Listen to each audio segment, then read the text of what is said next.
মুসলিম মিলাদের পক্ষ থেকে নারে তাকবীর।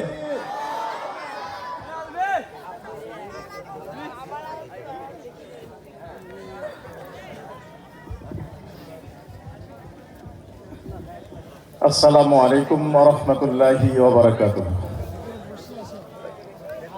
ইন্নাল হামদালিল্লাহ ওয়াস সালাতু ওয়াস সালামু আলা রাসূলিল্লাহ ওয়া আলা আলিহি ওয়া সাহবিহি আজমাইন। আউযু বিল্লাহি মিনাশ শাইতানির রাজীম। বিসমিল্লাহির রাহমানির রহিম। আল্লাযীনা মাক্কানাহুম ফিল আরদ আকামুস সালাতা ওয়া আতুজ যাকাত ওয়া আমারুনা বিল মারুফ ওয়া নাহাউ আনিল মুনকার। সাদাকাল্লাহুল আযীম।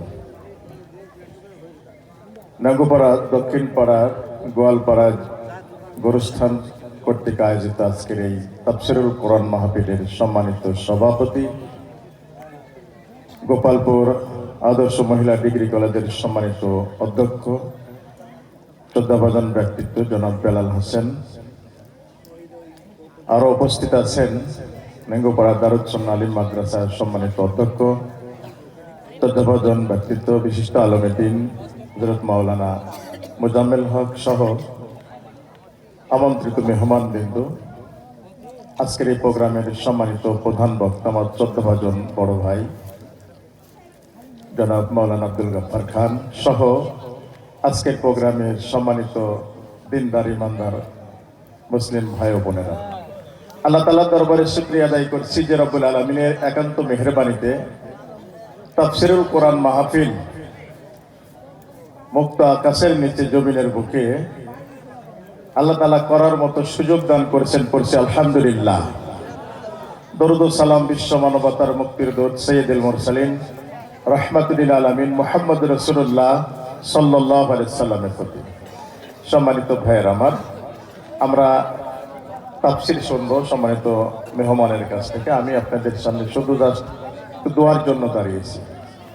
সম্মানিত ভাইয়ের আমার, আমরা যারা এখানে তাফসীরুল কোরআন মাহফিলে বসেছি, আমাদের লক্ষ্য উদ্দেশ্য হলো তাফসীর শুনবো, কোরআন শুনবো, হাদিস শুনবো, সেই অনুযায়ী নিজের জীবন, ব্যক্তি জীবন, সামাজিক জীবন, রাষ্ট্রীয় জীবনে এই কোরআন দিয়ে জীবন পরিচালনা করবে, এটাই মূলত লক্ষ্য উদ্দেশ্য। কি বলেন?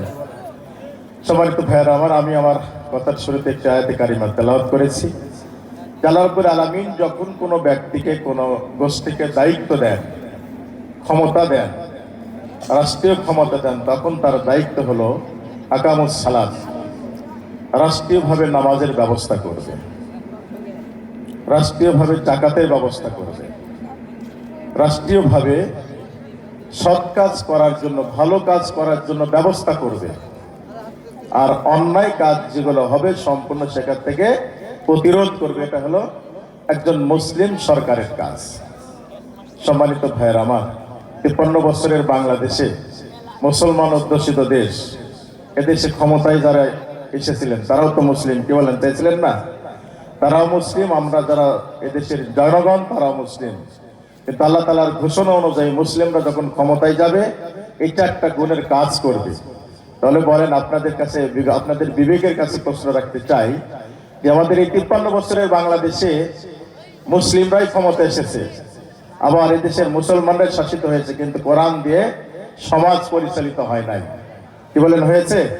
যদি হতো তাহলে আজকে দেশের সম্পদ বিদেশে পাচার হতো না, দেশের সম্পদ লুণ্ঠন হতো না, মানুষের প্রতি অবিচার হতো না, আলেম ওলামাদেরকে ধরে ধরে হত্যা করতো না। কি বলেন? করতো?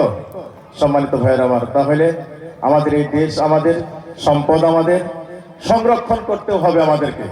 তাহলে যেই ধরনের মানুষ দ্বারা সংরক্ষণ হয়, যে রকমের মানুষ দ্বারা এই সম্পদ সংরক্ষণ করবে, সেই ধরনের মানুষেরই দায়িত্ব আসা দরকার। কি বলেন? আসা দরকার না? প্রত্যেকটি জায়গাতেই। সম্মানিত ভাইয়ের আমার,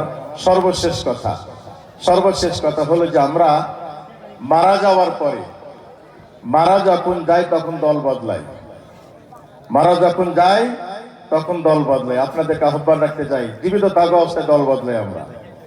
কি বলেন? মারা যখন যায় ইমাম সাহেব বলি না, হুজুর দলে তুলে দিয়েছেন। কি বলেন? বলি না?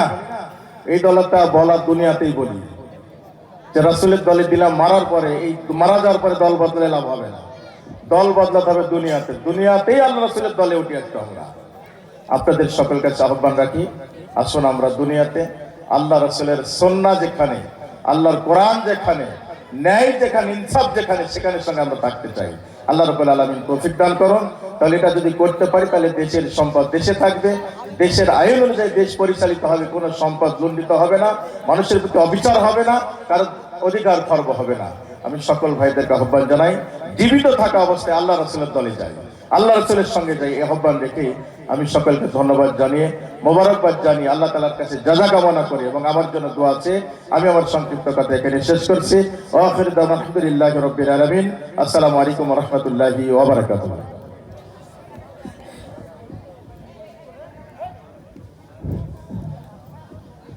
ধন্যবাদ। আজকের এই তাফসীরুল কোরআন